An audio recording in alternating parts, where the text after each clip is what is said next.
Coming down, huh? Oh, well, you bet. There you go. Fare is $1.50. What? Fare went up to $1.50 as of midnight. You're kidding. Well, I've got 97 cents. No, It's raining like mad out there. no, Would you just give me a break? I really just want to go home. I'm sorry. I can't do that. I could lose my job. Well, who would know exactly? I could go to a party, get drunk, talk to someone. Who knows? Would you just give me a goddamn token? No, goddammit, I cannot give you a token. Those tokens are $1.50. I can't sell for 97 cents. We lose money that way. All right, there's the train. There's the train. Come on, give me a token. Come on. What's wrong with you? Oh. All right. Okay, never mind.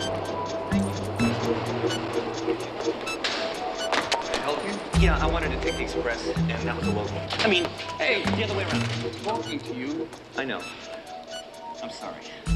I've never done that in my life. I don't know what came over me. It's the fares that went up, and I have 97 cents. I won't even take the train.